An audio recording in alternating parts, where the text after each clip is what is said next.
సోదరీమందరికీ హృదయపూర్వక సుమాంజలు.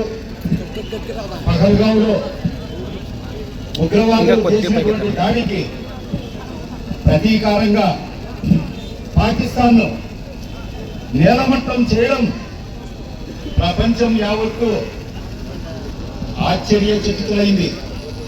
అంతేకాకుండా భారతదేశంలో ఉన్నటువంటి 144 కోట్ల భారత ప్రజానీకం అన్ని కడుపులో పిండమంతా భద్రంగా ఉండాలంటే ఈ దేశంలో ఇంటర్నల్ పోలీసుగా పనిచేస్తున్న పోలీసులు, బయట పనిచేస్తున్న వీర సైనికులు ఉన్నంత వరకు ఈ 144 కోట్ల భారతీయుల ఎడమ కాలి చిట్కెన వేలు కాలి గోర్రు కూడా పీకలేరని ఈ సందర్భంగా మీకందరికీ నేను సవినయంగా తెలియజేస్తున్నాను.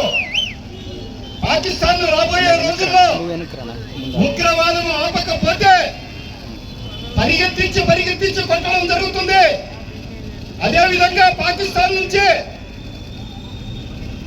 బలూచిస్తాన్ ను బద్దలు కొట్టి విడగొడతాం. అదేవిధంగా ఖైబర్ పఖ్తూన్ఖ్వా ఖాన్ కూడా ఒక ప్రత్యేక రాష్ట్రంగా తీసుకుంటాం. అదేవిధంగా పీఓకేను విజయ కేంద్రం ఎగరవేస్తూ భారతదేశంలో కలుపుకుంటాం. భారతదేశానికి వ్యతిరేకంగా ఆయుధాలు సప్లై చేసిన టర్కీ కోడిని కోసినట్టు నీళ్లు కూడా కోసం లోపాయికారిగా ఆయుధాలు పంపించేటువంటి చైనాను కప్పను కాలితో తొక్కినట్టు తొక్కి వేస్తాం.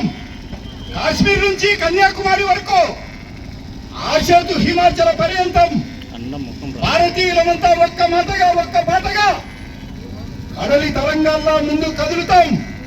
ప్రతి ఒక్కరూ అవసరమైతే 144 కోట్ల మంది మీ తుపాకీ తీసుకొని పాకిస్తాన్ ను చీల్చి చెండాడతాం.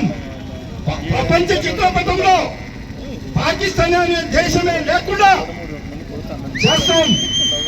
అదేవిధంగా మురళీ నాయక్ అమరవీరుడైనందుకు నివాళి ఘనంగా అర్పిస్తున్నాం. అదేవిధంగా సుల్తాన్ సలావుద్దీన్ ఓవైసీకి ఈరోజు సగౌరవంగా సలాం చేస్తున్నారు. ఆయన చెప్పిన మాటలు